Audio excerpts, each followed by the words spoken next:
नमस्कार साथियों, live study Allahabad YouTube channel पे मैं उत्पल मणि त्रिपाठी आप सभी लोगों का स्वागत करता हूं। दोस्तों, रात के 9:15 बज चुके हैं। हालांकि थोड़ा विलंब हो चुका है, लेकिन क्षमा चाहता हूं इस चीज के लिए। नियमित रूप से जो है दोस्तों, रात के 9:15 बजे से आप लोगों के लिए टीजीटी, पीजीटी और एलटी ग्रेड की परीक्षा के लिए नागरिक शास्त्र का अर्थात पॉलिटिकल साइंस का एक महत्वपूर्ण प्रैक्टिस सेशन लेके मैं उपस्थित होता हूं। यदि आप बिहार टीजीटी, पीजीटी की तैयारी कर रहे हैं, यदि आप उत्तर प्रदेश टीजीटी, पीजीटी की तैयारी कर रहे हैं, और इस समय का जो सेशन है दोस्तों, वो किसी भी परीक्षा के लिए अत्यंत ही महत्वपूर्ण है, क्योंकि इसमें आपको भारतीय संविधान के प्रश्न मैं आप लोगों को करवा रहा हूँ। क्योंकि बिहार की परीक्षा जो है हम लोगों के नजदीक है, तो भारतीय संविधान को हम लोगों को कंप्लीट करना है परीक्षा से पहले। तो इस दृष्टिकोण से हम लोग जो है वो भारतीय संविधान के प्रश्नों को टॉपिक वाइज क्लियर करते हुए चल रहे हैं। तो यदि आप इन परीक्षाओं की तैयारी कर रहे हैं, चाहे आप उत्तर प्रदेश में किसी परीक्षा की तैयारी कर रहे हो, बिहार की परीक्षाओं की तैयारी कर रहे हो, मध्य प्रदेश की परीक्षाओं की तैयारी कर रहे हो, जहां कहीं भी भारतीय संविधान आपसे पूछा जाता है, उन सभी परीक्षाओं के लिए एक महत्वपूर्ण सेशन है। आप लोग नियमित रूप से जुड़ के हमारे साथ और इन प्रश्नों का अभ्यास किया करिए। साथ में बात करेंगे अंतर्राष्ट्रीय संबंध की। तो दोस्तों, अंतर्राष्ट्रीय संबंध की क्लास आप लोगों की मे बी अगले हफ्ते से जो है वो शुरू हो जाएगी। मंडे से आप लोगों की क्लास शुरू होगी। जो लोग अंतर्राष्ट्रीय संबंध पढ़ना चाहते हैं, वो लोग लाइव स्टडी इलाहाबाद का मोबाइल एप्लीकेशन डाउनलोड करेंगे और उसके बाद मुझे एक मैसेज करेंगे, तब मैं आपको बैच में ऐड करूंगा। बैच में जब आपको ऐड करूंगा, उसके बाद आपको बैच जो है वो दिखाई देगा। तो आप लोग जो है दोस्तों, यदि अंतर्राष्ट्रीय संबंध पढ़ना चाहते हैं तो हमारे साथ जुड़ सकते हैं। यदि कोई आपको समस्या है, कोई आपको दुविधा है, उसको क्लियर करना चाहते हैं, तो 7007701847 इस नंबर पे व्हाट्सएप करके या कॉल करके आप जो है वो अपनी दुविधा को या अपना आपका जो कंफ्यूजन है उसे दूर कर सकते हैं। जो कुछ जानना चाहते हैं जान सकते हैं। साथ ही सुबह जो है वो 10 बजे के लिए आप लोगों का सामान्य अध्ययन का सेशन जो है वो रहता है। आज जो है ये सेशन नहीं हो पाया है, लेकिन कल से ये सेशन जो है वो नियमित रूप से होगा। यह सेशन मुख्य रूप से जो है वो सामान्य अध्ययन अर्थात जीएस के प्रश्नों के लिए डेडिकेटेड है। इसमें मैं आप लोगों के लिए सामान्य अध्ययन के प्रश्नों का नियमित रूप से एक प्रैक्टिस सेशन लेके आता हूँ। तो यदि आप आरओ की तैयारी कर रहे हैं, एपीएस के एग्जाम की तैयारी कर रहे हैं, बिहार टीजीटी, पीजीटी की तैयारी कर रहे हैं, आप जो है एकलव्य मॉडल स्कूल जो है उनकी परीक्षा के लिए भी जो है वो तिथि घोषित कर दी गई है। तो इन सभी परीक्षाओं में आप लोगों से जो है जीएस के प्रश्न पूछे जाएंगे। आप लोग उसके लिए हमारे साथ जुड़ के अभ्यास कर सकते हैं। अब ज्यादा समय नहीं लूंगा। टेस्ट सीरीज के बारे में आप सभी को पता है कि टेस्ट सीरीज जो आप लोगों की चल रही है, प्रत्येक संडे को आपका टेस्ट जो है वो कराया जाता है। तो यदि आप टेस्ट सीरीज ज्वाइन करना चाहते हैं, तो इसके लिए शुल्क मात्र 500 रुपए है। आप लोग टेस्ट सीरीज ज्वाइन कर सकते हैं। पूरे सिलेबस का टॉपिक वाइज टेस्ट इस पे मैं आप लोगों के लिए कराऊंगा। इस समय भारतीय संविधान के टेस्ट को हम लोग जो है कर रहे हैं। तो चूंकि बिहार की परीक्षा नजदीक है, तो भारतीय संविधान को कवर करना जरूरी है। तो आप लोग इसको यदि ज्वाइन करना चाहते हैं तो ज्वाइन कर सकते हैं। कोई समस्या आती है तो मेरे नंबर पे संपर्क करके जानकारी ले लीजिएगा। फिलहाल के लिए जो है दोस्तों, हम लोग आते हैं आज के अपने सेशन पे। और सेशन के लिए आज के सेशन का पहला प्रश्न जो है आप लोगों के सामने आ चुका है। चलिए, आराध्या जी का प्रश्न है, सर बुक रेडी हो गई है क्या? जी, बुक लगभग रेडी हो गई है, लेकिन अभी एग्जैक्ट डेट नहीं बता सकता आप लोगों को कि कब उपलब्ध हो जाएगी। जैसे ही मुझे हैंडओवर हो जाएगी, मेरे पास आ जाएगी, उसके बाद एक बार जो है उसको देख लूंगा और तब आप लोगों को सपोर्ट कर दूंगा। यदि कोई गलती होगी तो उसमें सुधार करवा के आप लोगों को उपलब्ध करा दिया जाएगा। जल्दी ही उसकी सूचना आप लोगों को दे दूंगा। चलिए, प्रश्न आपसे दिया है, भारत में उच्चतम न्यायालय का उद्घाटन किस तिथि में हुआ था, आपको बताना है।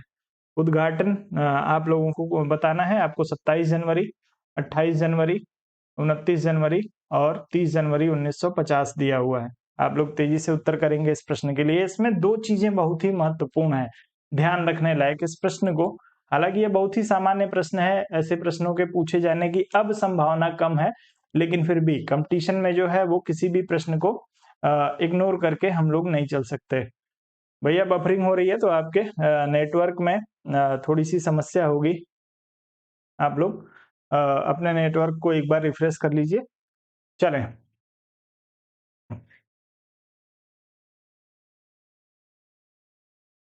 प्रश्न दिया हुआ है इसमें आपसे कि इसकी उद्घाटन तिथि आपसे पूछा गया है कि उद्घाटन कब हुआ था। अब ध्यान रखना है, आप लोगों को ध्यान किस चीज का रखना है कि उद्घाटन तिथि जो है वो 28 जनवरी 1950 है। लेकिन यदि इस उद्घाटन के स्थान पे आपसे पूछ देता है स्थापना, स्थापना की तिथि क्या है, सुप्रीम कोर्ट की स्थापना कब हुई थी, तब आप लोगों का जो है उत्तर बदल जाएगा। आप लोग ध्यान रखिएगा, तब आप लोग 26 जनवरी का को जो है वो ध्यान में रखेंगे। दोनों में अंतर है। स्थापना जो हुई थी अनुच्छेद 124 के तहत, यदि आपने पढ़ा हो आर्टिकल 124, तो अनुच्छेद 124 के तहत 26 जनवरी 1950 को सुप्रीम कोर्ट जो है वो स्थापित हो गया था, क्योंकि 124 जो है वो 26 जनवरी को हमारा लागू हो गया। जैसे ही ये लागू हुआ भारतीय संविधान के साथ, वैसे ही आपकी सुप्रीम कोर्ट की स्थापना तो हो जाती है। लेकिन स्थापना होने के 2 दिन बाद जो है 28 जनवरी को पहली मीटिंग जो है वो या पहली हियरिंग आपके सुप्रीम कोर्ट में होती है। तो 28 जनवरी को इसके उद्घाटन की तिथि माना जाता है और 26 जनवरी को जो है वो स्थापना की तिथि माना जाता है। तो दोनों को आप लोग ध्यान में रखा करें, बी विकल्प आपका बिल्कुल सही हो जाएगा। आगे बढ़ें, अगला प्रश्न। जी बिल्कुल, शाम के 5 बजे आप लोगों की हिस्ट्री की क्लास हो रही है। नीलोत्पल सर उस क्लास को ले रहे हैं। तो यदि आपका सब्जेक्ट हिस्ट्री है तो शाम को 5 बजे आप लोग लाइव जुड़ के, देखिए लाइव सेशन का कोई विकल्प नहीं है। आप लोग लाइव जुड़ के ही जो है वो सेशन में प्रश्नों का अभ्यास करिए। वहाँ पे बहुत सारी चीज़ें आपको जानने को मिल सकती हैं। यदि कोई कन्फ्यूजन होगा तो आप लोग पूछ सकते हैं, या जब आप लोग एक दूसरे के साथ जब आप लोग कमेंट कर रहे होते हैं, तो उसमें आप लोगों के अंदर भी जो है वो कंपटीशन की भावना जगती है, तो उसके लिए लाइव सेशन अनिवार्य है। चलिए, सर्वोच्च न्यायालय में न्यायाधीश नियुक्त होने के लिए व्यक्ति को कम से कम कितने वर्ष उच्च न्यायालय का एडवोकेट होना चाहिए? उत्तर करना है। आपसे पूछा है सर्वोच्च न्यायालय में आपको न्यायाधीश बनने के लिए, यानी सुप्रीम कोर्ट।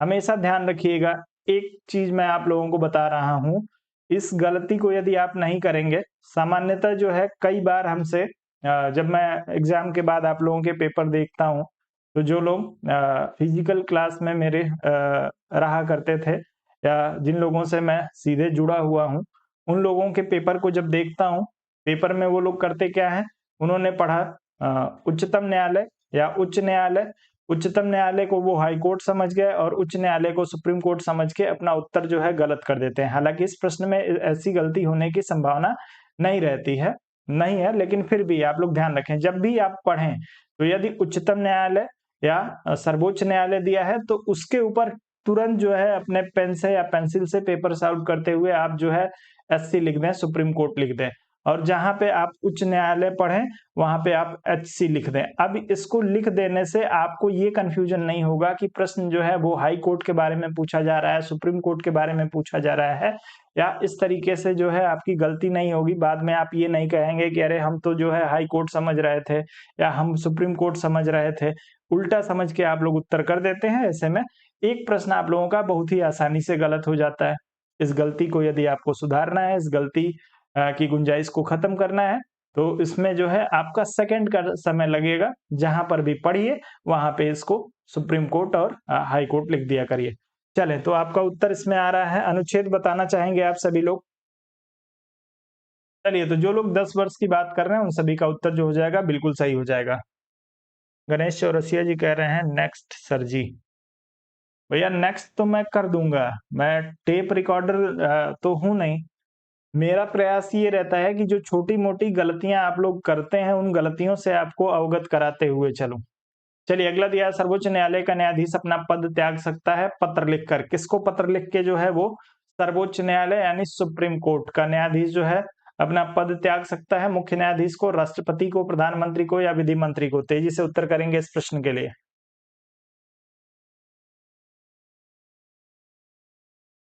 चलिए, बहुत बढ़िया।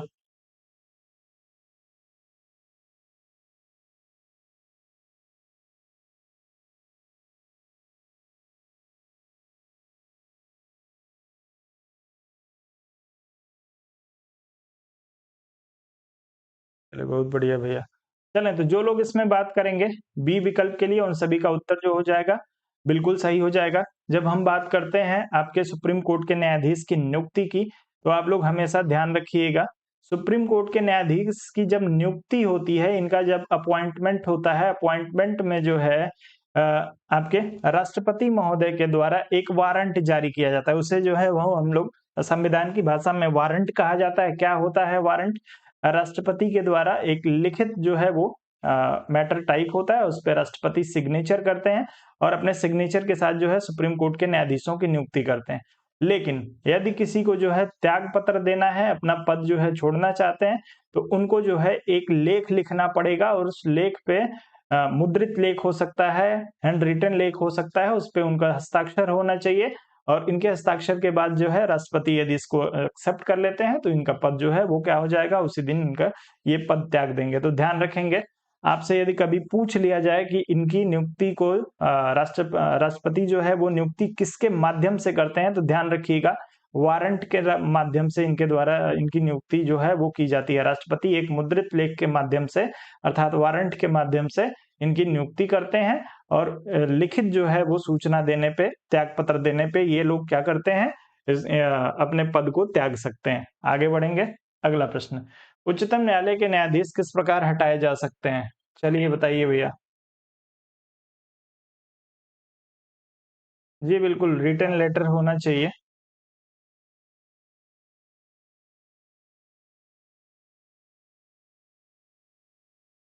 सर तेजी से करिए। उच्चतम न्यायालय के न्यायाधीश किस प्रकार हटाए जा सकते हैं? थोड़ा बहुत अनुच्छेद भी आप लोग बताने का प्रयास किया करिए, अनुच्छेद को छोड़ के ना चला करें आप लोग। चलें, डी और सी के लिए उत्तर आ रहा है, कुछ लोग डी विकल्प की बात कर रहे हैं, कुछ लोग सी विकल्प की बात कर रहे हैं। हटाए जाने की प्रक्रिया आपसे पूछी गई है। यदि इनको हटाना है तो कैसे हटाएँगे? चलें, तो डी और सी में जो है आप लोगों के कन्फ्यूजन है, तो ध्यान रखिएगा। राष्ट्रपति के द्वारा जो है वो संसद पहले सिफारिश करेगी और इनकी सिफारिश के बाद जो है वो राष्ट्रपति के द्वारा इनको हटाया जाता है। उत्तर आपका जो होगा वो डी विकल्प के लिए सही हो जाएगा। किसके बारे में पूछा गया है? उच्चतम न्यायालय के न्यायाधीश के बारे में। ये भी ध्यान रखिएगा, उच्चतम न्यायालय के न्यायाधीश के बारे में पूछा गया है, चीफ जस्टिस के बारे में नहीं पूछा गया है। चीफ जस्टिस को हटाने की प्रक्रिया क्या है? एक बार तेजी से कमेंट करके बताएँगे। आगे बढ़ते हैं, अगले प्रश्न पे चलेंगे। अगला दिया है कि उच्चतम न्यायालय के न्यायाधीशों का वेतन निर्धारण किया जाता है राष्ट्रपति द्वारा नियुक्त वेतन आयोग द्वारा, विधि आयोग द्वारा, संसद द्वारा या मंत्रिपरिषद द्वारा।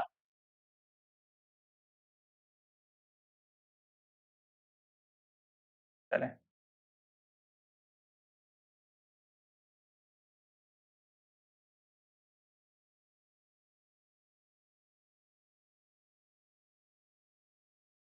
चलिए बिल्कुल, बहुत बढ़िया।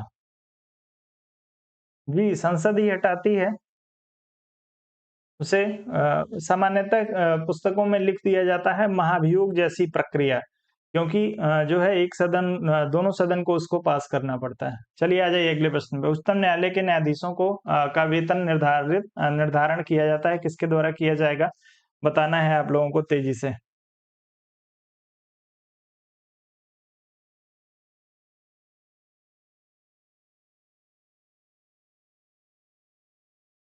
सी विकल्प के लिए उत्तर आ रहा है। अनुच्छेद बताइए आप लोग, बिना अनुच्छेद के उत्तर एक्सेप्ट नहीं होगा। जो लोग इसमें संसद की बात कर रहे हैं, उन सभी का उत्तर बिल्कुल सही हो जाएगा। सी विकल्प के लिए आपका उत्तर बिल्कुल सही आ रहा है। संसद के द्वारा जो है वो उच्चतम न्यायालय के अर्थात सुप्रीम कोर्ट के न्यायाधीशों को का जो वेतन है वो संसद के द्वारा निर्धारित किया जाता है। कैसे निर्धारित किया जाता है? भैया विधि बनाकर, सिर्फ संसद के द्वारा। यदि आगे कहीं प्रश्न में आपसे दे देता है तो संसद जो है वो इसका निर्धारण विधि बना के इनके वेतन का निर्धारण करती है। अनुच्छेद आप लोगों में से किसी ने अभी तक कमेंट नहीं किया है, तो अनुच्छेद याद रखिएगा 125 एक है। अनुच्छेद 125 एक के तहत सुप्रीम कोर्ट के न्यायाधीशों के वेतन का निर्धारण किया जाता है। यदि अनुच्छेद याद नहीं है, तो सिर्फ ऐसे प्रश्नों को रट लेंगे, परीक्षा में जाके फँस जाएँगे। फँसने वाला काम आप लोग ना किया करें। थोड़ा बहुत मैंने आप लोगों को अनुच्छेद तैयार करने के लिए बताया था कि आप लोग 3 टाइम जो है वो मेडिसिन की तरह अनुच्छेद को देखा करिए, लिया करिए।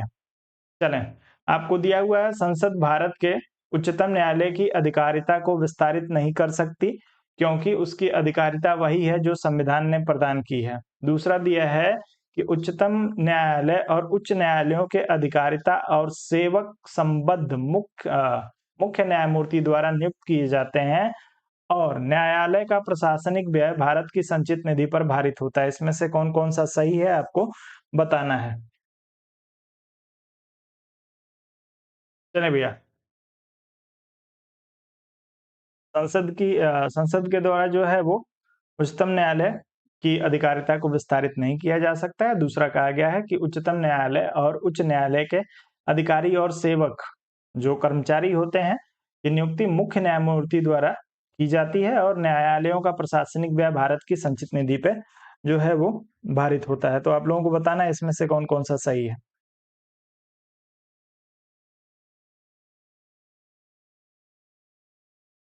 चलिए भैया बहुत बढ़िया।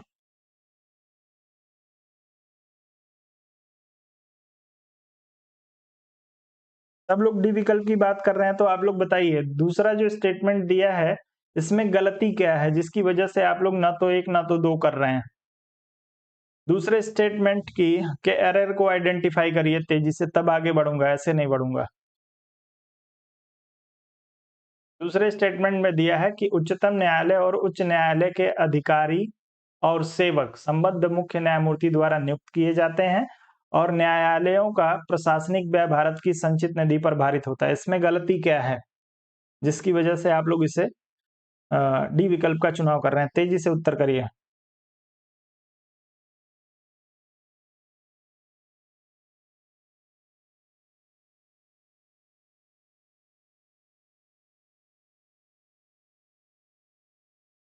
कोई बताएगा?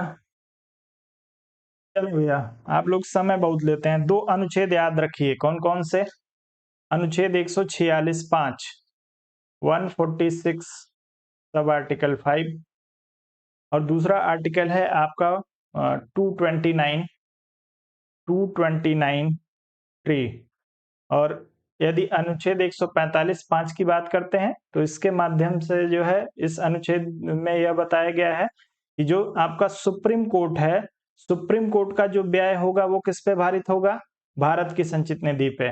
और वहीं 229 3 कहता है कि भैया यह राज्य की संचित निधि पे। तो आप लोग ध्यान रखेंगे, जबकि यहाँ पे कहा गया है कि भारत की संचित निधि पे भारित होता है और प्रश्न में आपके सुप्रीम कोर्ट और हाई कोर्ट दोनों को दिया हुआ है। तो दोनों का व्यय जो है वो भारत की संचित निधि पे भारित नहीं होता है। यह आप लोग इसको जानिए, बिना जाने उत्तर का चुनाव न करें। अगले प्रश्न पे आते हैं। सर्वोच्च न्यायालय के उस मंडल में जो सर्वोच्च न्यायालय में जजों की नियुक्ति की अनुशंसा से संबंधित है, में सर्वोच्च न्यायालय के मुख्य न्यायाधीश के अतिरिक्त कुछ अन्य वरिष्ठ न्यायाधीश होते हैं। ऐसे अन्य न्यायाधीश जो इस मंडल के सदस्य होते हैं, उनकी संख्या कितनी है आपको बताना है। कोलेजियम की बात पूछी जा रही है। कोलेजियम व्यवस्था की शुरुआत कब हुई थी और इसमें जो है वो कोलेजियम में कितने न्यायाधीश होते हैं? आप लोग उत्तर करेंगे तेजी से।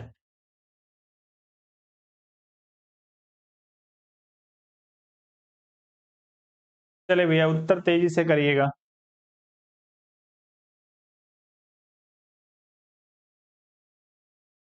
बहुत बढ़िया।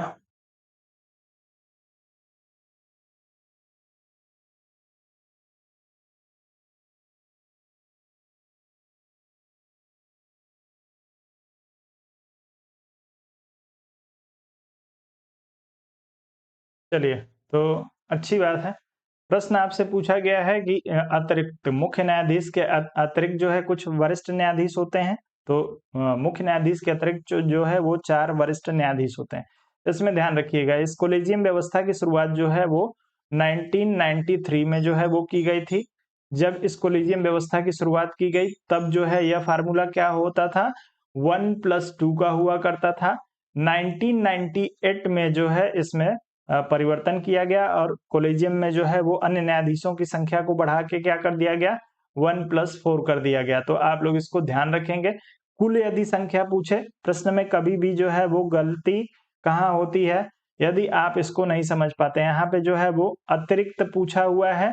तो जब अतिरिक्त पूछेगा इसका मतलब न्यायाधीश को मुख्य न्यायाधीश को छोड़ के और यदि आपसे कुल पूछ लिया जाए तब इसका मतलब ये है कि सबको मिला के। तो यदि कुल पूछे तब आपका उत्तर 5 होगा। यदि अन्य अतिरिक्त न्यायाधीश या अन्य न्यायाधीश पूछता है तो उत्तर आपका 4 होगा। इस व्यवस्था को जो है यह संख्या जो है आपके वर्ष 1998 से आ रही है। उसके पहले जो यह संख्या थी 1+2 की हुआ करती थी। आगे बढ़ेंगे, अगले प्रश्न पे चलेंगे। निम्नलिखित में से किसमें उच्चतर न्यायालयों के न्यायाधीशों की नियुक्ति कार्यपालिका, विधायिका एवं मुख्य न्यायाधीश की भागीदारी की अनुशंसा की गई है? संविधान के कार्यान्वयन के पुनरीक्षण का राष्ट्रीय आयोग, राष्ट्रीय न्यायिक आयोग, द्वितीय प्रशासनिक सुधार आयोग, विधि आयोग का प्रतिवेदन।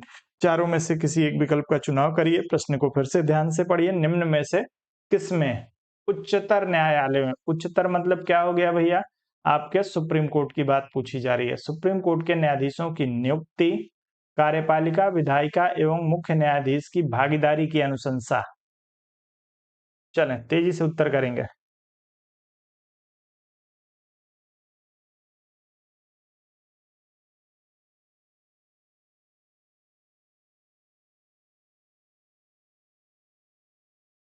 मैक्सिमम लोग जो है इसमें बी विकल्प की बात कर रहे हैं, कुछ लोग सी विकल्प की बात कर रहे हैं। एक आध लोगों का उत्तर जो है डी विकल्प के लिए भी आ रहा है। तो जो लोग इसमें द्वितीय प्रशासनिक सुधार आयोग की बात करेंगे उनका उत्तर जो हो जाएगा बिल्कुल सही हो जाएगा।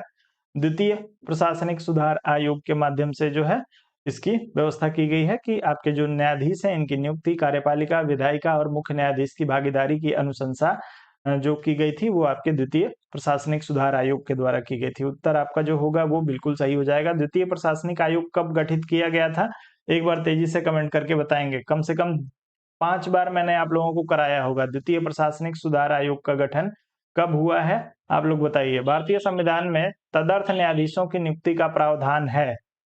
चलिए, सर्वोच्च न्यायालय में, उच्च न्यायालय में, जनपद तथा सत्र न्यायालय में, उपरोक्त सभी में तदर्थ न्यायाधीश की नियुक्ति जो है आप लोगों को बतानी है। चलें, रूपम जी का उत्तर आ रहा है वर्ष 2005 के लिए, बहुत ही बढ़िया। तदर्थ न्यायाधीश के लिए उत्तर करेंगे अनुच्छेद सहित। अमन कुमार जी का उत्तर ए विकल्प के लिए आ रहा है, आर्टिकल 127 के लिए। चलें भैया, कब होती है तदर्थ न्यायाधीश की नियुक्ति? चलें, तो जो लोग इसमें ए विकल्प की बात कर रहे हैं उनका उत्तर जो होगा बिल्कुल सही हो जाएगा। यदि जो है वो आपके उच्चतम न्यायालय यानी सुप्रीम कोर्ट की सुनवाई का जो कोरम है, यदि कोरम पूरा नहीं होता है, ऐसी स्थिति में जो है वो तदर्थ न्यायाधीश की नियुक्ति आपके अनुच्छेद 127 एक के तहत जो है वो की जाती है। आर्टिकल 127 याद रखेंगे, आपका काम चल जाएगा। ए विकल्प के साथ जाएंगे। अगला प्रश्न आपको जो दिया है वह दिया है कि केंद्र और राज्यों के बीच होने वाले विवादों का निर्णय करने की भारत के उच्चतम न्यायालय की शक्ति किसके अंतर्गत आती है? भैया, केंद्र और राज्यों के बीच जो विवाद होता है उस पे फैसला करने के लिए। चलिए बताइए भैया, न्यायालय की शक्ति यह किसके अंतर्गत आती है? परामर्शदात्री अधिकारिता के अंतर्गत, अपीलीय अधिकारिता के अंतर्गत, मूल अधिकारिता के अंतर्गत, रिट अधिकारिता के अंतर्गत। चारों में से किसी एक का चुनाव करिएगा। अनुच्छेद सहित बताएंगे। पटेल जी का उत्तर आ रहा है अनुच्छेद 131 के लिए। बहुत ही बढ़िया।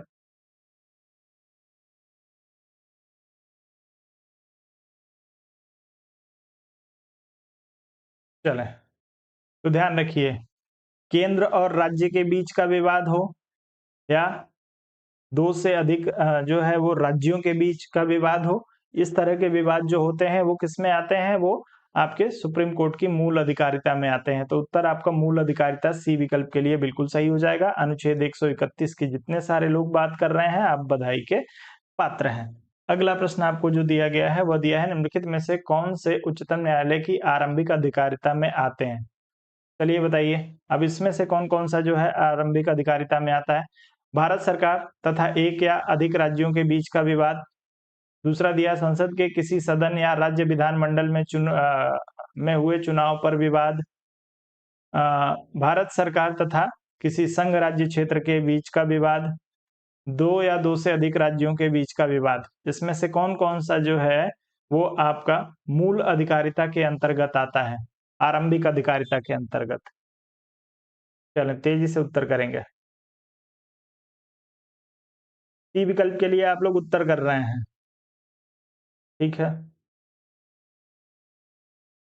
1 और 4, एक में क्या दिया है? भारत सरकार तथा 1 से अधिक, अभी बताया ही मैंने। भारत सरकार का मामला हो या 2 या 2 से अधिक राज्यों का मामला हो, या भारत सरकार वर्सेस 1 से अधिक स्टेट हो, तो ये जो है ये मूल अधिकारिता के अंतर्गत या आरंभिक अधिकारिता के अंतर्गत आएगा। संसद के किसी भी सदन या राज्य विधानमंडल में हुए चुनाव पर विवाद या मूल अधिकारिता का विषय नहीं है या एक कानूनी विषय है। भारत सरकार तथा किसी संघ राज्य क्षेत्र के बीच का विवाद, जी नहीं। आपका उत्तर जो होगा 2 या 2 से अधिक राज्यों के बीच का विवाद, बिल्कुल सही हो जाएगा। तो 1 और 4 के लिए जो लोग उत्तर कर रहे हैं, सी विकल्प का उत्तर बिल्कुल आपका सही होगा, सी विकल्प के साथ ही जाएँगे। अगला प्रश्न आपके लिए है कि भारत में सर्वोच्च न्यायालय की शक्तियों के विषय में निम्नलिखित में से कौन-सा कथन सही नहीं है? सर्वोच्च न्यायालय सुप्रीम कोर्ट की शक्तियों के बारे में आपसे पूछा गया है, कौन-सा विषय इसमें से सही नहीं है? इनके पास जनता के मूल अधिकारों की रक्षा के लिए आदेश जारी करने की अनन्य शक्ति है। दूसरा दिया है, यह अंतर शासकीय विवादों में मूल एवं अनन्य क्षेत्राधिकार रखता है। तीसरा दिया हुआ है, यह भारत के राष्ट्रपति द्वारा कानून के प्रश्न या किसी तथ्य को निर्दिष्ट किए जाने पर सलाहकार अधिकारिता रखता है। इसके पास अपने ही निर्णय या आदेश पर पुनर्विचार करने की शक्ति है। चारों में से आपको बताना है कि कौन-सा जो है वो सही नहीं है। चलें।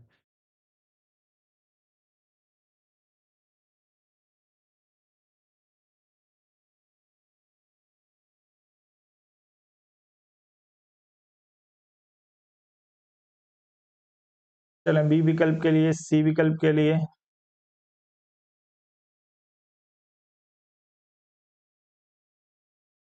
जी, बिल्कुल।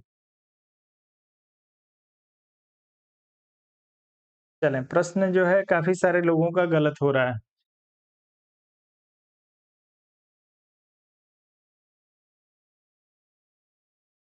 प्रश्न में जो है पहला ही विकल्प आपको दिया है, इनके पास जनता के मूल अधिकारों की रक्षा के लिए आदेश जारी करने का अनन्य अधिकार है। भैया यह अनन्य अधिकार नहीं है, यह मात्र जो है वो संवैधानिक अधिकार है। अनुच्छेद 32 के तहत जो है वो मूल अधिकारों की रक्षा का जो है वो अधिकार इनको दिया गया है। और यह प्रयोग में कब लाया जाएगा? जब जो है आप सुप्रीम कोर्ट पहुँचेंगे। यदि आपके मूल अधिकारों का जो है वो हनन हुआ है और आप सुप्रीम कोर्ट नहीं पहुँचते हैं, तो सुप्रीम कोर्ट इसमें कुछ नहीं कहेगा, तो अनन्य अधिकार कैसे हो जाएगा? पहले आपको जो है सुप्रीम कोर्ट पहुँचना पड़ेगा। तो आपको इसको ध्यान में रखना है कि यह अनन्य अधिकार नहीं है, तो आपका उत्तर ए विकल्प के लिए ही सही हो जाएगा, इसमें ज़्यादा सोचने की ज़रूरत ही नहीं है। अगला प्रश्न आपके लिए, कि निम्नलिखित में से कौन-सा एक सही नहीं है? किसी एक विकल्प को बताइए, कौन-सा सही नहीं है? सर्वोच्च न्यायालय का गठन 1950 में हुआ था। सर्वोच्च न्यायालय देश की उच्चतम अदालत है जिसमें अपील की जा सकती है। सर्वोच्च न्यायालय कोर्ट मार्शल को छोड़कर अन्य किसी भी उच्च न्यायालय आबलिक अदालतों की सुनवाई कर सकता है। चौथा दिया है, सर्वोच्च न्यायालय कोर्ट मार्शल के साथ अन्य किसी भी उच्च न्यायालय आबलिक अदालतों की सुनवाई कर सकता है। चारों में से किसी एक को चुनिए, तेजी से उत्तर करिएगा।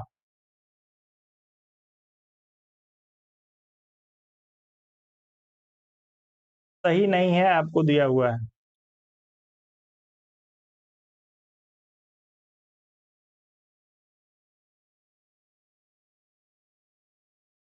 सी और डी विकल्प के लिए उत्तर आ रहा है, कुछ लोग सी विकल्प की बात कर रहे हैं, कुछ लोग डी विकल्प की बात कर रहे हैं।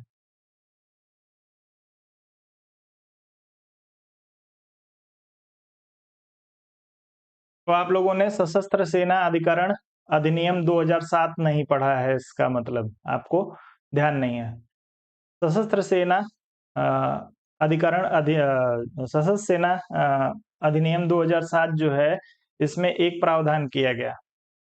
पहले जो है वर्ष 2007 के पहले सुप्रीम कोर्ट जो है वो कोर्ट मार्शल को छोड़कर किसी भी विषय पे सुनवाई कर सकता था। लेकिन इस अधिनियम के बाद से अब सुप्रीम कोर्ट जो है कोर्ट मार्शल पर भी जो है वो सुनवाई कर सकता है। तो आपसे गलत पूछा है और सी विकल्प में दिया है कि कोर्ट मार्शल को छोड़कर।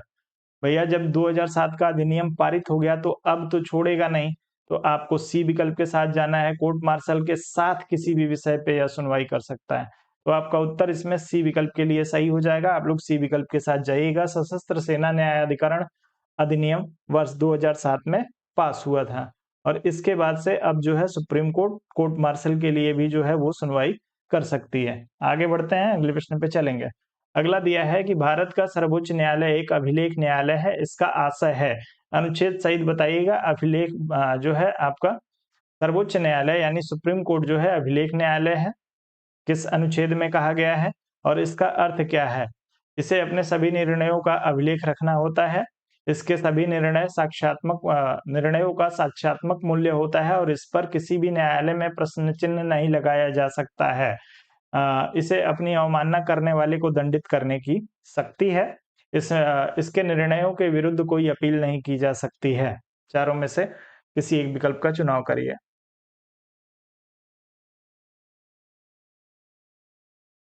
अनुच्छेद अभी तक किसी का उत्तर नहीं आ रहा है।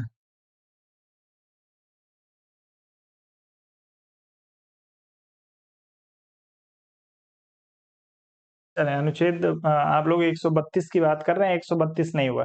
चलिए, तो इसके सभी निर्णयों का साक्ष्यात्मक मूल्य होता है, इस पर किसी भी न्यायालय में प्रश्न चिन्ह नहीं उठाया जा सकता है। यदि मान लीजिए कि आपका कोई विवाद है, आप किसी न्यायालय में गए, हाई कोर्ट में गए और वहाँ पे आपकी सुनवाई चल रही है और आपको पता चला कि ठीक ऐसा ही विवाद जो है सुप्रीम कोर्ट में आया हुआ था। आपने सीधे उस केस की डायरी को खोला, उस केस को निकाला और माननीय न्यायालय को ये दिखाया कि महोदय, जो निर्णय सुप्रीम कोर्ट के द्वारा इस मामले में दिया गया है, वही निर्णय आप हमको भी दे दीजिए, क्योंकि ऐसा सुप्रीम कोर्ट ने पहले से निर्णय दे रखा है। अब सुप्रीम कोर्ट के निर्णय को चैलेंज करने की क्षमता किसी के अंदर नहीं है। क्यों नहीं है? क्योंकि सुप्रीम कोर्ट जो है वो भारत का सबसे ऊपरी न्यायालय होता है। तो आप लोग इसको ध्यान रखेंगे या आपका बी विकल्प सही हो जाएगा। यदि हम अनुच्छेद की बात करते हैं, तो ध्यान रखिए, अभिलेख न्यायालय के रूप में हाई कोर्ट और सुप्रीम कोर्ट दोनों के निर्णयों को जो है वो रखा जाता है। बस ध्यान रखना ये है कि हाई कोर्ट का जो निर्णय है उसके नीचे की अदालत में अभिलेख के रूप में कार्य करेगा और सुप्रीम कोर्ट के का जो निर्णय है वो सबके लिए कार्य करेगा।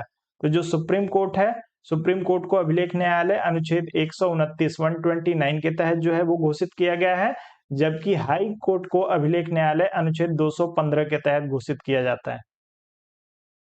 ठीक है? तो दोनों को ध्यान रखिएगा, हाई कोर्ट भी जो है वो अभिलेख न्यायालय है और सुप्रीम कोर्ट भी अभिलेख न्यायालय है। दोनों के अलग-अलग अनुच्छेद हैं।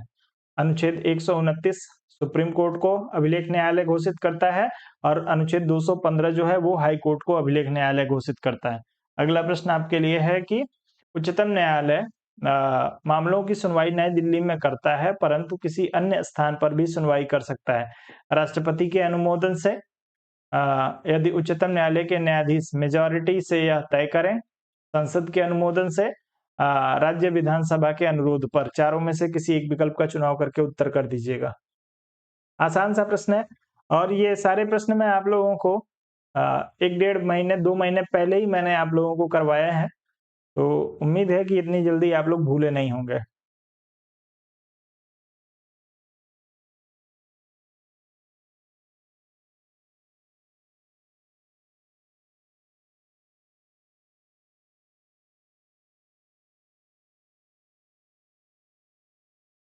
चलिए, अनुच्छेद याद रखिएगा आप लोग, कौन सा है भैया? अनुच्छेद 130। इसमें कहा गया है कि सुप्रीम कोर्ट की सुनवाई जो है वो किसी दूसरे स्थान पर भी हो सकती है, कोई ज़रूरी नहीं है कि सिर्फ़ या दिल्ली में ही होगा। हाँ, शर्त क्या है भैया कि मुख्य न्यायाधीश जो है इसके लिए क्या करेंगे? राष्ट्रपति से अनुमोदन माँगेंगे। तो राष्ट्रपति जो है यदि अनुमति दे देते हैं, तो अनुच्छेद 130 के तहत जो है इसकी बैठक कहीं पर भी हो सकती है, ये विकल्प सही हो जाएगा। अगला प्रश्न। उच्चतम न्यायालय द्वारा आज तक की दूसरी सबसे बड़ी खंडपीठ, पहली और दूसरी, पहली सबको पता होगा, दूसरी भी आप लोग बताइए, पहली और दूसरी दोनों के लिए आप लोग उत्तर करिए। गोलकनाथ केस में, मिनर्वा मिल्स केस में, बैंक नेशनलाइजेशन केस में और टीएम पाई फाउंडेशन केस में, किस केस में जो है आज तक की दूसरी सबसे बड़ी जो है वो खंडपीठ बनाई गई है? कितने न्यायाधीश जो है इस खंडपीठ में थे? आप लोग बताएंगे, पहली में कितने थे और दूसरी में कितने थे?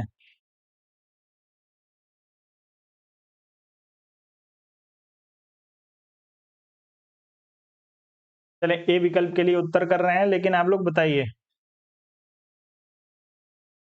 गोलकनाथ केस में ए विकल्प सबका उत्तर आ रहा है, सबका उत्तर जो है बिल्कुल सही भी है, कहीं कोई समस्या नहीं है, लेकिन इसमें जजों की संख्या कितनी थी, न्यायाधीशों की संख्या कितनी थी? चले, बहुत बढ़िया। आप लोग बता रहे हैं केशवानंद भारती, केशवानंद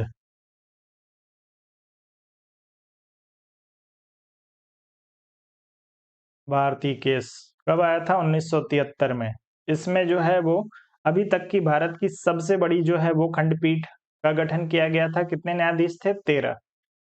इसके बाद से दूसरी खंडपीठ जो सबसे बड़ी है, हालांकि 1973 तक जो है वो सबसे बड़ी खंडपीठ जो है वो गोलकनाथ केस थी। एक जगह प्रश्न मैं देख रहा था, वहां पे घुमा के पूछा हुआ है, वर्ष 1973 से पूर्व भारत की सबसे बड़ी खंडपीठ कौन सी है? तो आपको ध्यान रखना है कि यह जो गोलकनाथ केस है वह 1967 का है। तो 1967 से 1973 तक जो सबसे बड़ी पीठ थी वो 11 जजों वाली आपकी गोलकनाथ केस की सुनवाई करने वाली पीठ थी। तो इस चीज को जरूर ध्यान रखिएगा कि प्रश्न यदि कहीं भाषा को घुमा के आपसे पूछ लिया जाए तो आपको कंफ्यूजन नहीं होना चाहिए। अब जो है वर्तमान स्थिति जो है इसमें सबसे बड़ी खंडपीठ जो है आज के डेट में यदि आपसे पूछी जाती है तो जाहिर सी बात है केशवानंद भारती बनाम केरल राज्य 1973 के मामले में 13 जजों की खंडपीठ का गठन किया गया था। और वहीं जब हम गोलकनाथ केस की बात करते हैं तो 1967 में यहाँ पे 11 जजों की खंडपीठ का गठन किया गया था। तो सबसे बड़ी जो खंडपीठ होगी वो आपकी केशवानंद भारती हो जाएगी, लेकिन यहाँ पे दूसरी सबसे बड़ी खंडपीठ पूछा हुआ है। अगला दिया है निम्नलिखित में से किस बात में उच्चतम न्यायालय ने यह धारणा व्यक्त की थी कि मूल अधिकार व्यक्ति को जैसा उसे सबसे अच्छा लगे उस तरह अपनी जिंदगी की रूपरेखा तैयार करने के लिए सक्षम बनाते हैं।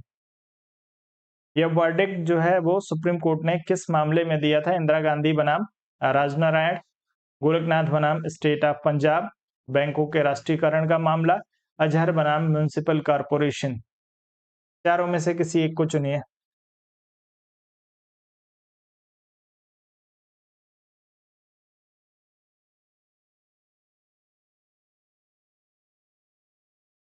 चलिए उत्तर तेजी से करिए। और आप लोग वीडियो को शेयर नहीं कर रहे हैं, ये जो है वो बहुत ही अच्छी हैबिट आप लोगों की नहीं है। वीडियो को लाइक और शेयर तो आप लोग कम से कम करिए। वीडियो को लाइक और शेयर नहीं करेंगे तो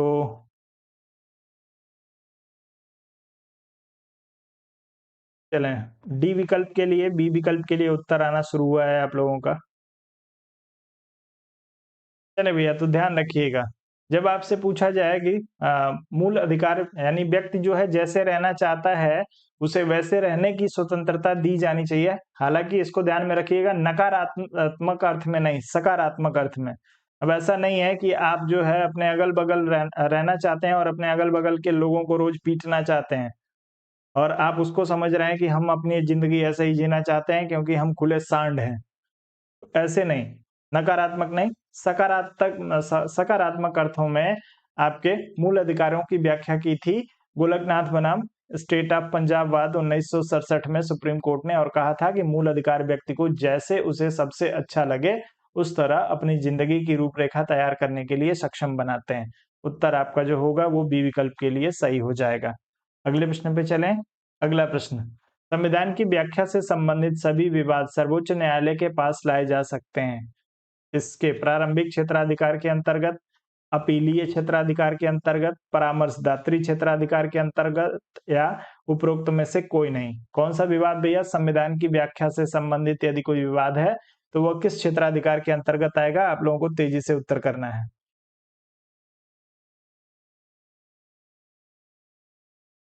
चलें तेजी से उत्तर करिए।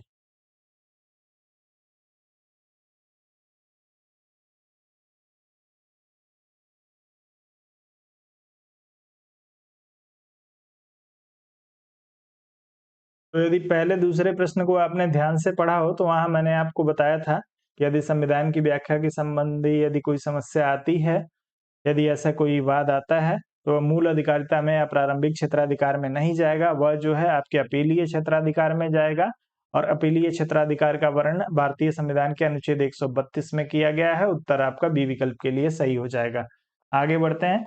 अगला प्रश्न दिया है कि भारत में सुधारात्मक याचिका, चलिए, सुधारात्मक याचिका उच्चतम न्यायालय में निम्न में से किस अनुच्छेद के अंतर्गत दाखिल की जा सकती है? क्या होती है सुधारात्मक याचिका? बात करेंगे उस पे। अनुच्छेद 138, 140, 142, 146। तेजी से उत्तर करिएगा।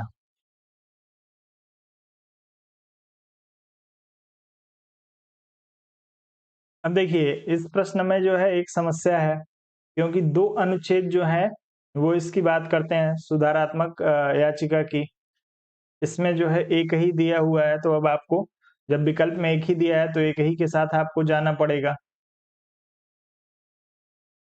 चलें, जो लोग इसमें अनुच्छेद 142 की बात कर रहे हैं, उनका उत्तर जो हो जाएगा बिल्कुल सही हो जाएगा। अनुच्छेद 142 के तहत जो है आप सुधारात्मक याचिका दायर कर सकते हैं। अगले प्रश्न को देख लेते हैं, उसके बाद जो है सुधारात्मक याचिका पे बात करेंगे। दूसरा दिया है कि संविधान का कौन-सा अनुच्छेद उच्चतम न्यायालय को उसके द्वारा दिए गए निर्णय अथवा आदेश के पुनरावलोकन हेतु अधिकृत करता है?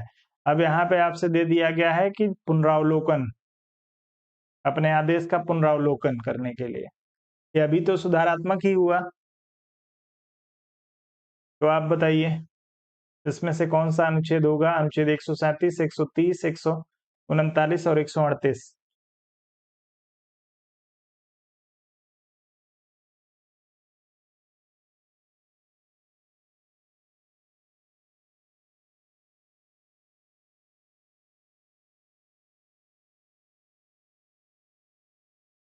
चलिए बहुत बढ़िया। उत्तर जो है आप लोग अनुच्छेद 137 के लिए कर रहे हैं सभी लोग। चलें, तो जितने सारे लोग अनुच्छेद 137 की बात कर रहे हैं, उन सभी का उत्तर सही हो जाएगा।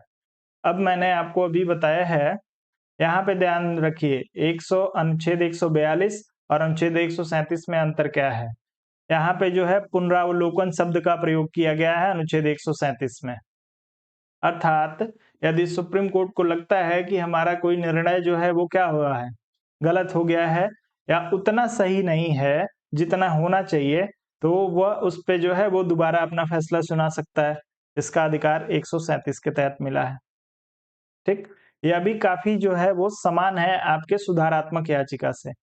ठीक? लेकिन सुधारात्मक याचिका क्या होती है? अनुच्छेद 142 के अनुसार यदि आप देखेंगे, तो आपकी सुधारात्मक याचिका, मान लीजिए कि किसी मामले पे जो है किसी मामले को लेके आप न्यायालय गए, सुप्रीम कोर्ट गए, न्यायालय ने सुना और अपना फैसला दे दिया। आपको लगता है कि मेरे साथ जो है न्याय नहीं हुआ है। न्याय ना होने का कारण ये है, हो सकता है, अज़्यूम कर लीजिए कि मैंने जो पर्याप्त साक्ष्य अपने संबंध में देने चाहिए थे, मैं वो कोर्ट में प्रस्तुत नहीं कर पाया, जिसकी वजह से जो है वो कोर्ट ने अपना फैसला सुना दिया। तब ऐसी स्थिति में अनुच्छेद 142 का प्रयोग किया जाता है। अनुच्छेद 142 के तहत जो है आप जा सकते हैं और कह सकते हैं कि महोदय, मेरे मामले में मैं अपना पक्ष पिछली बार ठीक से नहीं रख पाया था, जिसकी वजह से जो है वो फैसला, इस फैसले से मैं पूर्ण रूप से सहमत नहीं हूँ। कृपा करके आप इस पे पुनः विचार करें, क्योंकि मैं जो है पर्याप्त सबूत के साथ आया हुआ हूँ। आप अपने फैसले में जो है वो सुधार करने का प्रयास करें। तो अनुच्छेद 142 जो है वो आपके द्वारा जब एफर्ट लगाया जाएगा तब इसका प्रयोग होगा, और इसमें अनुच्छेद 137 में सुप्रीम कोर्ट को लगता है मेरा फैसला ठीक नहीं है, तो यह पुनः जो है खुद ही उसको ठीक कर सकता है। तो दोनों में अंतर है, इस चीज को समझिएगा। अगला प्रश्न आपके लिए है कि भारत में न्यायिक पुनरावलोकन की शक्ति का प्रयोग किसके द्वारा किया जाता है? केवल सर्वोच्च न्यायालय के द्वारा, सर्वोच्च न्यायालय तथा उच्च न्यायालय के द्वारा, समस्त न्यायालयों द्वारा, उपरोक्त में से कोई नहीं। न्यायिक पुनरावलोकन आप लोगों को बताना है जुडिशियल रिव्यू के लिए।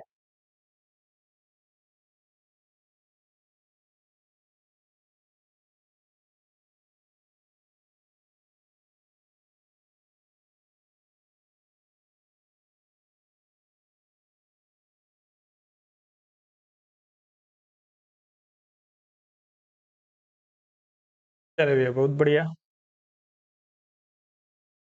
बी विकल्प के लिए आप लोग उत्तर कर रहे हैं। तो अपने निर्णय का जो है वो पुनरीक्षण करना या रिव्यू करना, दोनों के पास पावर है। आपके सुप्रीम कोर्ट के पास भी, आपके हाई कोर्ट के पास भी। दोनों जो है ये रिव्यू कर सकते हैं। उत्तर आपका जो हो जाएगा बी विकल्प के लिए सही हो जाएगा। आगे बढ़े, अगला प्रश्न। अगले प्रश्न को थोड़ा सा एडजस्ट कर देते हैं।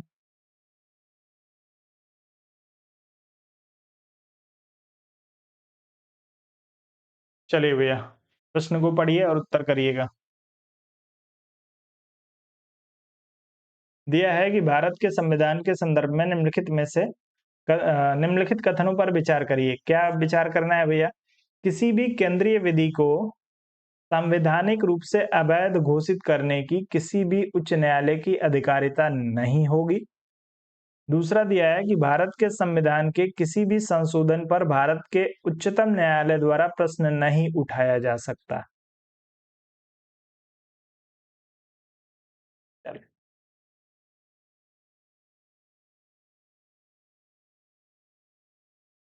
तेजी से उत्तर करिए। भारत के संविधान के संदर्भ में दोनों कथन जो दिए गए हैं इनको ध्यान से देखिए। किसी भी केंद्रीय विधि को संवैधानिक रूप से अवैध घोषित करने की शक्ति अवैध करने की किसी भी उच्च न्यायालय की अधिकारिता नहीं होगी। दूसरा दिया है भारत के संविधान के किसी भी संशोधन पर भारत के उच्चतम न्यायालय द्वारा प्रश्न नहीं उठाया जा सकता। चलें, सारे विकल्प का आप लोगों ने प्रयोग कर लिया है, ए विकल्प, बी विकल्प, डी विकल्प। अच्छा, सी विकल्प वाले अभी लोग इसमें नहीं आए हैं। ए, बी और डी के लिए ही उत्तर कर रहे हैं।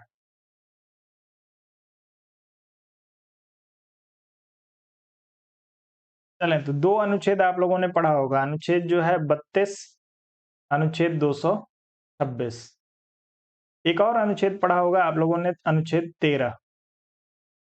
यदि भारत के संसद के द्वारा जो है कोई भी ऐसा कानून बनाया जाता है जिससे आपके मूल अधिकारों का हनन होता हो, ठीक है, तो उसे जो है वो सुप्रीम कोर्ट उस हद तक विधि शून्य कर सकता है। अनुच्छेद 13 में आपको स्पष्ट रूप से मिल जाएगा। इसी का प्रयोग करके जो है अनुच्छेद 32 के तहत सुप्रीम कोर्ट रेट जारी करेगा और 226 के तहत हाई कोर्ट रेट जारी करेगा। पहले में दिया है कि केंद्रीय विधि संवैधानिक रूप से अवैध घोषित करने की किसी भी उच्चतम न्यायालय की अधिकारिता नहीं होगी, माफ करिएगा उच्च न्यायालय की, जबकि 226 के तहत जो है रिट भी जारी कर सकता है।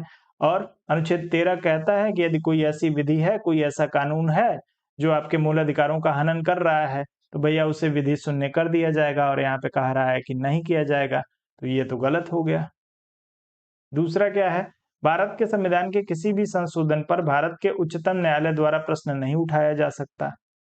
भैया यदि नहीं होता तो अभी जो है आप लोग देख रहे हैं तमाम मामलों में मोदी जी की सरकार ने जितने सारे फैसले किए हैं उसमें से कई महत्वपूर्ण फैसलों पे जो है वो सुप्रीम कोर्ट में बहस चल रही है। जैसे नोटबंदी पे सुप्रीम कोर्ट में जो है वो सुनवाई चली लंबे समय तक। जम्मू कश्मीर के मामले में जो है वो सुनवाई चल रही है कि क्या यह संशोधन ठीक है या नहीं। तो इन दोनों में जो है आप लोगों को ध्यान रखना है कि सुप्रीम कोर्ट जो है वो प्रश्न उठा सकता है, और इसमें कहा गया है कि नहीं उठा सकता है। तो प्रश्न ये उठाएंगे, ना तो एक सही है ना तो दो सही है, डी विकल्प सही होगा। आप लोग डी विकल्प के साथ जाएंगे। आगे बढ़े। अगला दिया है भारत में न्यायिक पुनरीक्षण का क्षेत्र सीमित है। कारण बताया गया है कि भारतीय संविधान के में कुछ उधार की वस्तुएं हैं। सही उत्तर का चयन करिए भैया। दोनों सही है, स्पष्ट व्याख्या है, दोनों सत्य है, लेकिन व्याख्या नहीं है। ए सही है, आर गलत है, ए गलत है, आर सही है। कौन सा सही होगा, आप लोगों को तेजी से उत्तर करना है।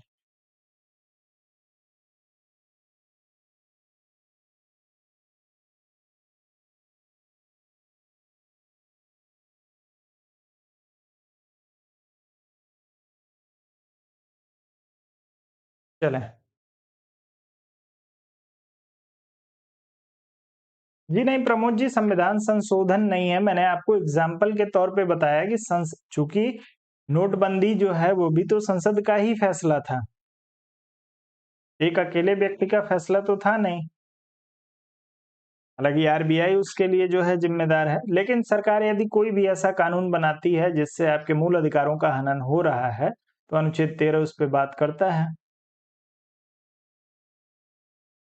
वह नोटबंदी सिर्फ एग्जाम्पल के तौर पे आप लोगों को बोला मैंने कि सरकार के द्वारा जो फैसले किए जाते हैं, चाहे वो कोई विधि बनाई जाए या कोई फैसला किया जाए, उन सभी को जो है वो चैलेंज किया जा सकता है। उत्तर करेंगे।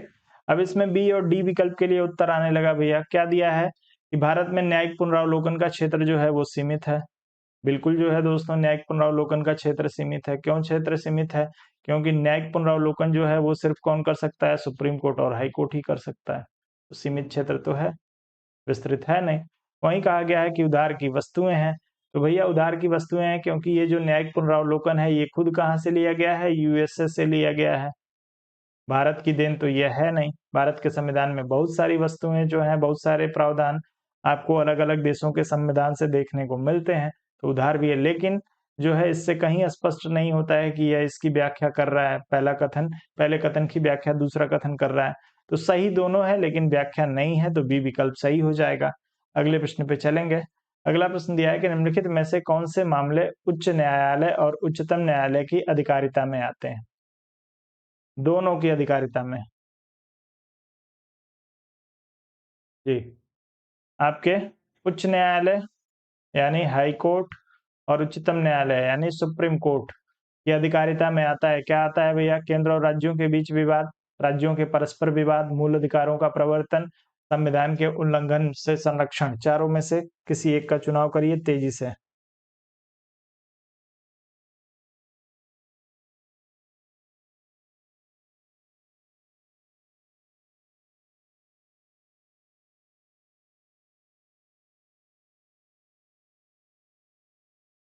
चलें, तो आप सभी को पता है हाई कोर्ट 226 के तहत जो है वो मूल अधिकारों का संरक्षण कर सकता है रिट जारी करके, और सुप्रीम कोर्ट अनुच्छेद 32 के तहत कर सकता है। तो दोनों के पास जो है वो मूल अधिकारों के प्रवर्तन को लेके क्या है? अधिकारिता है। तो सी विकल्प आपका बिल्कुल सही हो जाएगा, कहीं कोई समस्या नहीं है। अगला प्रश्न, भारत का उच्चतम न्यायालय भारत के राष्ट्रपति को विधि अथवा तथ्य के विषय पर सलाह देता है। स्वप्रेरणा, व्यापक लोकहित के विषय में, यदि वह ऐसी कोई सलाह मांगता है। तीसरा आपको दिया है, केवल यदि विषय नागरिक के मूल अधिकारों से संबंधित हो। कौन-कौन सा इसमें से सही है आपको बताना है। केवल 1, केवल 2, केवल 3, 1 व 2, चारों में से किसी एक विकल्प का चुनाव कर लीजिए।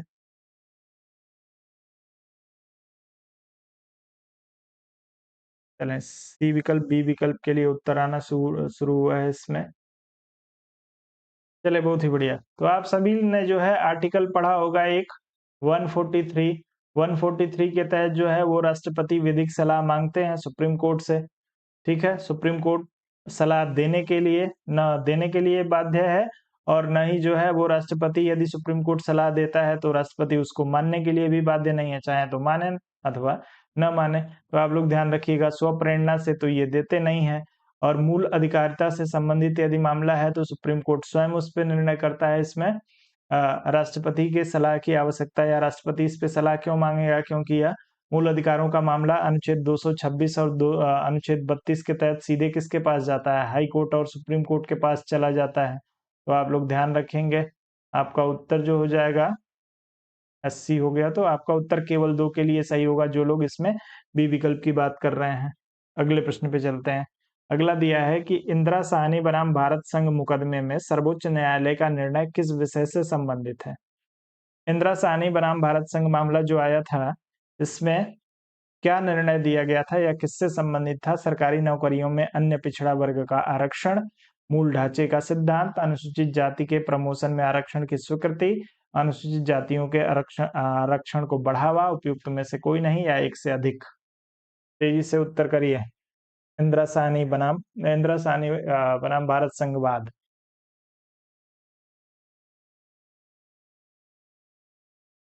चलिए, बहुत बढ़िया।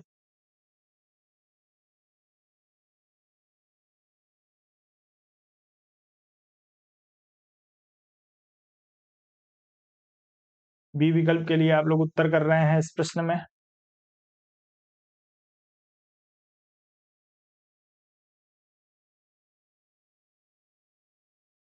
मूल ढांचे का सिद्धांत इंदिरा साहनी से संबंधित है।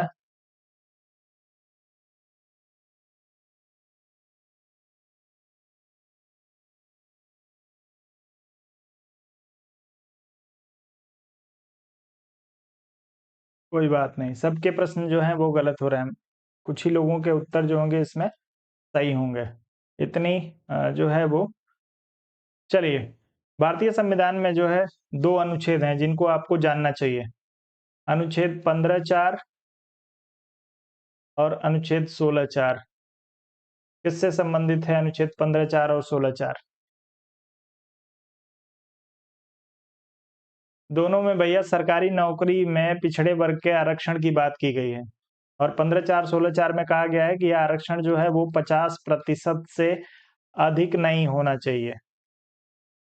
तो यह सरकारी नौकरियों में अन्य एवं पिछड़े वर्ग के आरक्षण से संबंधित मामला था, इंदिरा साहनी बनाम भारत संघवाद में जो फैसला आया था उसके अनुसार। तो आप लोग इसको ध्यान रखिएगा। ए विकल्प का यदि आप चुनाव करेंगे तो उत्तर आपका सही हो जाएगा, ई डी विकल्प का चुनाव ना करें। अगला प्रश्न, जनहित याचिका की शुरुआत किसके द्वारा की गई थी? संसदीय एक्ट के द्वारा, संवैधानिक संशोधन के द्वारा, न्यायिक पहल द्वारा, उपरोक्त में से कोई नहीं।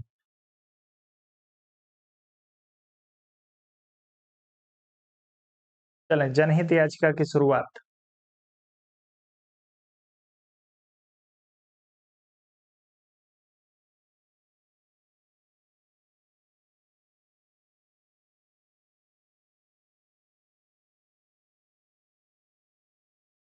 चलें, वाद बताइए, किस वाद से जो है जनहित याचिका का जन्म हुआ है और किसे जनहित याचिका की मां के रूप में संबोधित किया जाता है? Mother of PIL.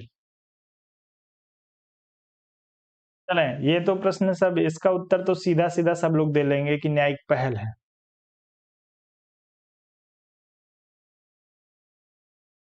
चलिए भैया, उत्तर तेजी से करिएगा। पीएन भगवती के द्वारा 1979 में 1979 में जो है एक वाद आया था, जिसे हम लोग जो है किस वाद के नाम से जानते हैं? हुसैनारा खातून बनाम बिहार राज्य का वाद।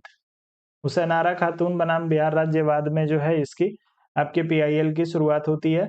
उस समय जो है वो न्यायाधीश थे इस मामले के, कौन? आपके पीएन भगवती महोदय, उन्होंने अपना फैसला दिया था। मेरा प्रश्न ये था कि जनहित याचिका या पीआईएल, मदर ऑफ पीआईएल किसे कहा जाता है? चले,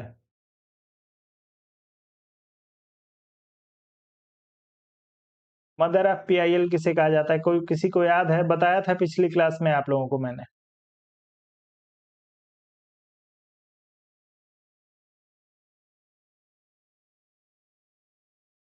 चलें, कोई बात नहीं, याद नहीं है तो नोट कर लिया करिए आप लोग। नाम क्या है इनका? पुष्पा, कपिला, कपिला, हिंगोरानी, माफ करिएगा, हिंगोरानी इनका नाम है। क्यों इनको कहा जाता है मदर ऑफ पीआईएल? ये हुरैरावाद जो था, ये इन्हीं के द्वारा दाखिल किया गया था, क्योंकि हुरैरा जो थी वो अपने अधिकारों के लिए लड़ नहीं पा रही थी, और पुष्पा कपिला जो हैं, इन्होंने पीएन भगवती की कोर्ट में जो है एक याचिका दायर की और इन्होंने कहा कि भाई हुरैरा को न्याय मिलना चाहिए। सुप्रीम कोर्ट ने आपके पीएन भगवती महोदय ने इसको देखा। आपके पीआईएल में होता क्या है, यदि किसी के साथ अन्याय हो रहा है तो कोई भी व्यक्ति यदि पीआईएल फाइल कर देता है तो उसके साथ न्याय हो जाएगा। वो कार्य किया था किसने? आपकी पुष्पा कपिला हिंगोरानी ने। इसलिए इनको मदर ऑफ पीआईएल कहा जाता है। इसको ध्यान रखिएगा। न्यायिक पहल का ये जो है ये यहाँ से शुरुआत होती है। जुडिशियल एक्टिविज्म की भी शुरुआत यहीं से होती है। आगे बढ़ेंगे। अगला प्रश्न, निम्नलिखित कथनों पर विचार करिए। न्यायमूर्ति वी आर कृष्णा अय्यर भारत के मुख्य न्यायाधीश थे। न्यायमूर्ति वी आर कृष्णा अय्यर भारतीय न्यायिक सेवा में लोकहित याचिका के प्रजनकों में से एक माने जाते हैं। आपको बताना है केवल एक सही है, केवल दो सही है, एक और दो दोनों सही है, ना तो एक सही है ना तो दो सही है। तो हिंगो रानी याद कर लीजिए। हिंग तो आप लोग सब लोग खाते होंगे ना। आप में से शायद ही कोई ऐसा होगा विद्यार्थी, यदि आप पूर्ण रूप से विद्यार्थी हैं तो भोजन आप जरूर बनाते होंगे, और जो लोग भोजन बनाते होंगे उनको पता होगा हींग के बारे में। अब कोई नहीं खाता हो, यदि उसको पसंद ना हो तो उसकी एक अलग बात है, लेकिन आपको पता होना चाहिए। चलिए भैया, इसमें जो है आप लोग सी विकल्प के लिए उत्तर कर रहे हैं, डी विकल्प के लिए उत्तर कर रहे हैं। चले,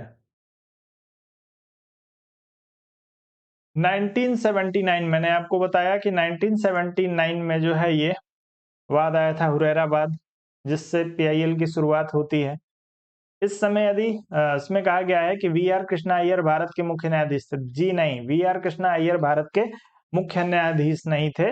मुख्य न्यायाधीश जो थे वो थे आपके वाई बी चंद्रचूड़, चंद्रचूड़।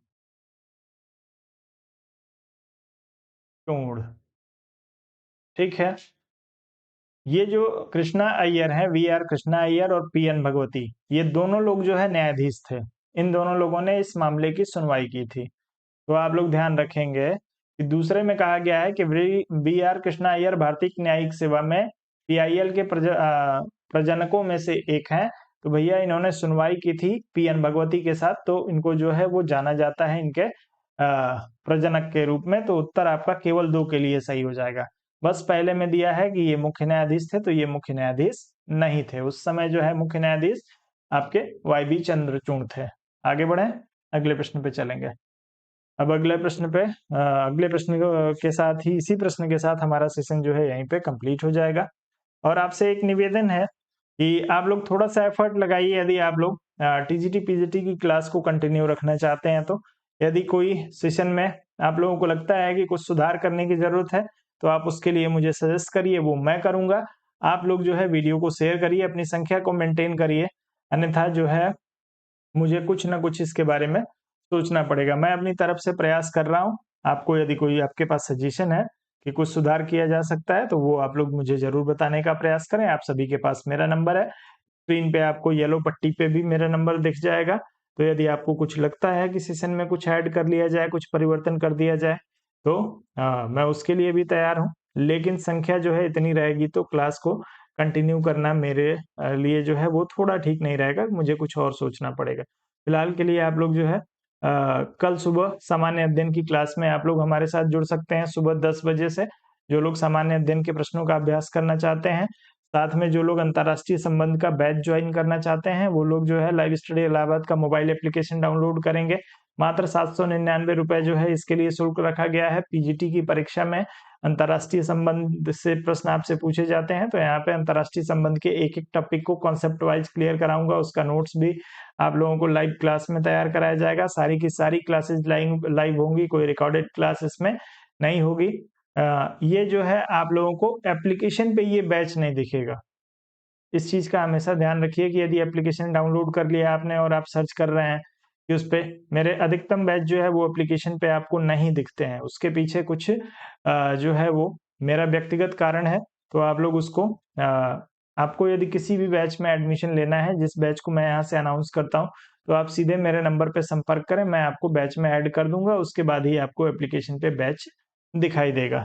फिलहाल के लिए जो है दोस्तों अ, बाकी ये सेशन रात के 9:15 बजे होता है, आप सभी को पता है। टेस्ट सीरीज आप लोग यदि ज्वाइन करना चाहते हैं, अभी तक आपने ज्वाइन नहीं किया है, तो इस समय भारतीय संविधान करा रहा हूँ, भारतीय संविधान को कंप्लीट कराऊंगा बिहार के एग्जाम से पहले।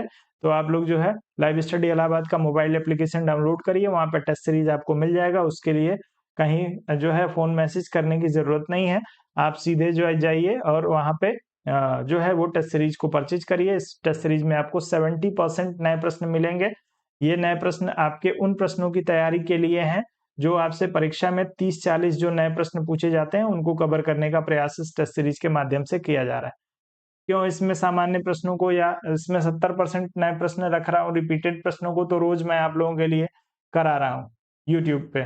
तो और कितनी बार करा चुका हूँ, कम से कम कोई ऐसा संविधान का प्रश्न नहीं होगा जिसको 4 बार मैंने आप लोगों के लिए ना कराया हो।